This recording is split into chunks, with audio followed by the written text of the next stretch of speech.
কলকাতার ইকো পার্কে স্বরাষ্ট্রমন্ত্রীকে দেখা গেছে, সঙ্গে তার সাঙ্গপাঙ্গ আছে। ওই যে সেলিম কথা কইতে পারে না, যে আ করে, তার ছেলেও আছে, ভালোই আছে, গোপন বৈঠক করতেছে। খুব সিরিয়াসলি নিতে হবে আমাদের, যদি চট কইরা চলে আসে।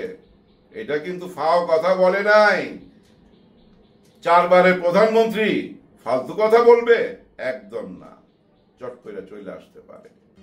অত দূরে নাই, আমি খুব কাছাকাছি আছি। জি আপা, আমি চট করে ঢুকে পড়তে পারি। ওখানে আমরা যে দেখি সাবেক স্বরাষ্ট্রমন্ত্রী বাংলাদেশের আসাদুজ্জামান খান কামাল ওখানে ছিলেন, আর ওনার সাথে ছিলেন অসীম কুমার উকিল ও অপু উকিল।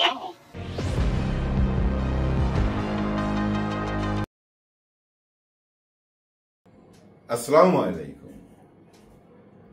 পালায়া যারা বাইচা গেছে, জীবনটা যে কত বড় সম্পদ, কত বড় মূল্যবান একটা জীবন, সেটা শুধু তারাই বুঝতে পারতেছে যারা বাইচা গেছে। কলকাতায় অনেককে দেখা গেছে, এর মধ্যে আমাদের স্বরাষ্ট্রমন্ত্রী, ওই যে উনি, যিনি ওই যে দেখতেছিলেন যে একটা পয়রা যায় আর একটা দাঁড়ায়া যায়, মনে আছে? আরো মনে করতে পারবেন, কারণ বাজার থেকে প্রতিদিন 1 কোটি টাকা চাঁদা নিত, এটা ক্যাশ, প্রতিদিন ওনার এখানে যাইতো, হাজার হাজার কোটি টাকা। একটা মানুষের কত টাকা দরকার লাগে আমি জানি না। মনে করেন যে এই মুহূর্তে যদি প্রফেসর ইউনূস স্যার, এই 18 কোটি মানুষ আছে আমাদের দেশে, মনে করেন পরিবার যদি ভাগ করেন, অনেক কইমা যাবে। প্রত্যেক পরিবারে যদি 1 কোটি টাকা কইরা দিয়ে দেয়, আমার তো মনে হয় এই দেশের মানুষের মুখে হাসি ফুটে যাবে। এর চেয়ে বেশি টাকা লাগে না একটা সাধারণ জীবনে। আপনার 1 কোটি টাকা ভাঙাইয়া ব্যবসা বাণিজ্য কইরা কাজে লাগায় নিজের জীবন এবং ছেলে মেয়ে সন্তানের বউর আত্মীয় স্বজন নিয়ে হাসি মুখে থাকতে পারবেন। এর চেয়ে বেশি টাকা লাগে না, কিন্তু 100 না, 1000 না, লক্ষ কোটি লাগবে। টাকাই হচ্ছে সবচেয়ে বড় পাওয়ার এই পৃথিবীতে। গান ফান যাই বলি না কেন আমরা, গোলা বারুদ, ওইগুলো না, টাকা টাকা। এই যে ইরান ইসরায়েলে মিসাইল ছাড়লো, আজকে রাত্রে হয়তো ইসরায়েলও অ্যাটাক করবে। এটা কি মনে করেন ওই গুলির পাওয়ারটা হচ্ছে ওই গুলিটা কিনতে যায় যে মালটা লাগছে, মানে যে ডলারটা লাগছে, সেইটা ওই গোলা বারুদ বানাইবার জন্য টাকা লাগে। আরেকটা কাজে টাকা লাগে জানেন, প্রোপাগান্ডা ছড়াইবার জন্য, গুজব ছড়াইবার জন্য। আপনি 2য় বিশ্বযুদ্ধ বলেন আর 1ম বিশ্বযুদ্ধ বলেন, যে কোনো যুদ্ধের পিছনে না প্রচুর গুজব থাকে, প্রচুর গুজব। আমাদের দেশে যেটা ঘটে গেছে 5ই আগস্ট, এটাও কিন্তু একরকম যুদ্ধ। না হলে 1400-এর উপর মানুষ মারা যাবে কেন 35-36 দিনে? বুঝেনি তো, এটা একটা যুদ্ধ চলে গেছে। এই যুদ্ধ কি ছিল? বুলেটের বিরুদ্ধে লাঠি, ওই মনে করেন যে ওই জুতা, ইট, পাটকেল, এইগুলা, আর খালি হাতে এইভাবে দাঁড়ায় থাকা। আবু সাইদ, এখান থেকেই কিন্তু যুদ্ধটা শুরু হয়ে গেছে। আমাদের ইলিয়াস কাঞ্চন সাহেব একটা কথা বলছেন যে মাস্টার মাইন্ড বলতে কি বুঝাইলেন আপনারা? এই যে আবু সাইদ যে মারা গেল, তার মানে কি এটাতে আপনাদের প্ল্যানের মধ্যে ছিল? এই যে মুগ্ধ পানি লাগবে, পানি লাগবে, পানি কথাগুলো বলছে, এটা কি আপনাদের প্ল্যানিং এর মধ্যে? ও যে মারা গেল সেটাও কি আপনাদের প্ল্যানিং এর মধ্যে? এই ধরনের কথাবার্তা বলছে। মাস্টার মাইন্ড বলতে কি বুঝায় উনি ওইটুকুই বুঝছেন, ওইটুকুই বলছেন। কিন্তু কাঞ্চন ভাই, আসলে মাস্টার মাইন্ড হচ্ছে একটা দাবা খেলা। প্রথম চালটা আপনি দিবেন, আমি দেখব আপনি কি চাল দিছেন, তারপর আমি চাল দিব, এবং আমি এমন ভাবে আগাবো আপনাকে আমি হারাবই। এটা হলো মাস্টার মাইন্ড একটা ব্যাপার। যখন আবু সাইদ মারা গেছেন, শহীদ হয়েছেন, এরপর কি করতে হবে, কোন অ্যাঙ্গেলে আগাইতে হবে, এইটা ছিল প্ল্যানিং।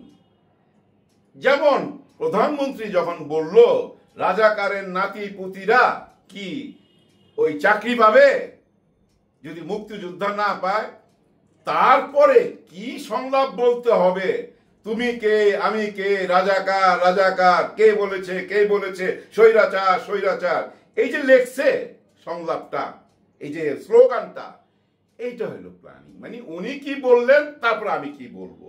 ঠিক তেমনি দেখেন 9 দফা যখন গেল তখন দেখলো যে না, এবার আমরা অন্য মাইন্ড গেম খেলবো, 1 দফায় চলে যাই। এবং দেখেন 6 তারিখের গেম 5 তারিখে নিয়ে চলে আসলো, 5 তারিখই লং মার্চ ঢাকায়। এগুলোকে বলে মাস্টার মাইন্ড প্ল্যানিং। এটা আপনি অন্য ব্যাখ্যায় চলে গেছেন, আপনার ব্যাখ্যা অনুযায়ী বুঝছেন, এটা ভুল বুঝাবুঝি হবে। আমি মনে করি আপনি আরেকটু বুঝলে ব্যাপারটা বুঝা ফেলবেন। এই যে এখন মনে করেন যে ইন্ডিয়া থেকে যে বললো আমি চট করে চলে আসবো, এটা কিন্তু একটা মাস্টার মাইন্ড গেম খেলা। হ্যাঁ, এটা একটা মাস্টার মাইন্ডের খেলা। কিন্তু আপনি কি মনে করছেন উনি ছিলেন বিশ্বের সবচেয়ে বেশি সময় ধরে চেয়ারে বসে থাকা প্রধানমন্ত্রী এবং বিশ্বের ক্ষমতাবান মহিলাদের মধ্যে একজন, উনি কি আলতু ফালতু কথা বলবেন? প্রথম যখন আমি শুনছি যে চট করে আমি যে কোনো সময় চলে আসবো, সেটা আমি ভাবছিলাম বোধহয় এমনি বলছে সাহস দিবার জন্য। না, সাহস দিবার জন্য না, এটা ওনার মাস্টার মাইন্ড গেম খেলা আরম্ভ হয়ে গেছে। উনি খেলতেছেন রীতিমতো, কারণ ওনার কাছে প্রচুর টাকা আছে। ওই যে বললাম, টাকাই সবচেয়ে বড় পাওয়ার এই পৃথিবীতে, ওই টাকাটা আছে। দেখেন স্লোলি বৈঠক হচ্ছে গোপনে কলকাতায়।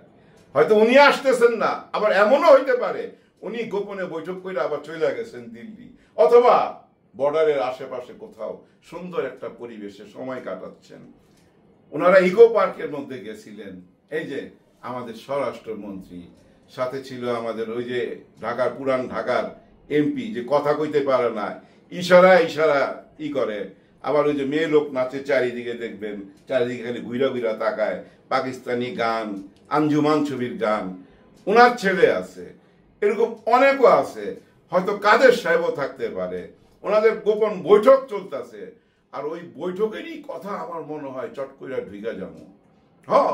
চট করে ঢুকা যাবো না, তো ফালতু কথা না এখন মনে হইতেছে। আরো আমার বিশ্বাস আসতেছে কেন জানেন, আমি একটা ভিডিও দেখলাম গোলাম মাওলা রনি স্যারের কিছু ভিডিও দেখে, এর মধ্যে উনি একটা কথা বলছেন, খুব দামি কথা, যে শেখ হাসিনা যদি পালায় না যায় গোপালগঞ্জে চলে যাইতো, মানে গোপালগঞ্জে যদি যায় উনি, তাহলে গোপালগঞ্জ, শরীয়তপুর, এদিকে খুলনার একটা সাইড টাইড ধরা, উনি তো আবার এগুলো বেশি জানেন, সব একটা ম্যাপ দিছেন উনি, রোড ম্যাপ দিছেন, যে এরকম ব্লক দিয়ে দিলে কেউ পারতো না ওনাকে ধরতে, এবং সেনাবাহিনী, র্যাব, পুলিশ যুদ্ধ কইরাও কুলাইতে পারতো না। যদি উনি ভারতে না যায়, এখানে গোপালগঞ্জে চলে যেতেন, তাহলে বুদ্ধিমানের কাজ করতেন। উনি আরো বলছেন এখনো সম্ভাবনা হারায় যায় নাই, যে কোনো সময় উনি ওই গোপালগঞ্জে চট করে চলে আসবেন, এরকম কথা। কিন্তু আমার বিশ্বাস কি জানেন, এই গোপন বৈঠক আর এই যে টাকার পাওয়ার বা পার্শ্ববর্তী কারো হেল্প, কিছুই হবে না, কিছুই হবে না। মানবতা বলতে একটা জিনিস আছে, ভারতের সরকার আজ হোক আর কাল হোক, খুব অল্প সময়ের মধ্যে বুঝবে যে আমার আওয়ামী লীগের সাথে না, আমার প্রেম বাড়াইতে হবে বাংলাদেশের জনগণের সঙ্গে। ভারতের মিডিয়া খুব লাফায় পড়ছে আমাদের বিরুদ্ধে, বইলা লাভ নাই। রাহুল গান্ধীর মতো মানুষ, ইন্দিরা গান্ধীর ছেলের ছেলে, মানে নাতি আর কি, বিদেশে লেখাপড়া করা, তার মা ইটালিয়ান, সোনিয়া গান্ধী, এত ভালো ফ্যামিলির একটা ছেলে তো না, মধ্যবয়সী, রাজনীতিতে আসবেন। উনি ডক্টর ইউনূস স্যারেরও ছাত্র ছিলেন একটা সময়। উনি বলছেন বাংলাদেশে আওয়ামী লীগ ছাড়া বাকি দলগুলা উগ্রপন্থী। উনার মুখে মানায়, উনি বলতে পারতেন বাংলাদেশের জনগণের সাথে আমরা আছি। হয়তো গত সরকার ভুল করছে, সে ভুলের একটা সমাধান তো হবেই, কিন্তু জনগণের পক্ষে আছি। বর্তমান যে ছাত্র জনতা বিপ্লব কইরা যে সরকারটা আসলো, আমরা এর পক্ষে আছি। এই কথাটা বললে বাংলাদেশের 18 কোটি মানুষের মন পাইতো। এবং ভারতের যারা মোদিজির বিরুদ্ধে আছে, কোটি কোটি আছে, তাদেরও মন পাইতো। কি রাজনীতি শিখলো জানি না। যাই হোক, এই গোপন বৈঠক করুক আর টাকার পাওয়ার দেখুক, যা কিছু করুক, শেষ কথাটা বলে ভিডিওটা শেষ করে দিচ্ছি। ডক্টর মোহাম্মদ ইউনূস স্যারের হাত ধরে যদি আমরা ঘুরে দাঁড়াতে না পারি, আমাদের ইজ্জত আমরা ফিরে আনতে না পারি, শত্রুদের সঙ্গে চোখে চোখ রেখে যদি কথা না বলতে পারি, এই দেশে আর কিচ্ছু হবে না। সবাই কথা দিছিলেন বর্তমান সরকারকে সাপোর্ট দিবেন, কিন্তু কেউ সাপোর্ট দিচ্ছেন না। অহরহ ভুল ধরে যাচ্ছেন, একটার পর একটা ভুল ধরে যাচ্ছেন, কিছুই বুঝতে চাচ্ছেন না। অভিযোগের পর অভিযোগ, অভিযোগের শেষ নাই। কিন্তু আপনাদের এই অভিযোগগুলোর কারণে যারা সরে গেছিল, পালাইয়া গেছিল, তারা খুব সাহস পাচ্ছে এবং তারা পুরা ফেসবুক দখল করে ফেলছে, বাংলাদেশটাকে একটা গুজবের দেশ বানায় ফেলাইছে। সবার জন্য সবাই দোয়া করবেন, দেশের জন্য দোয়া রইল। আল্লাহ হাফেজ।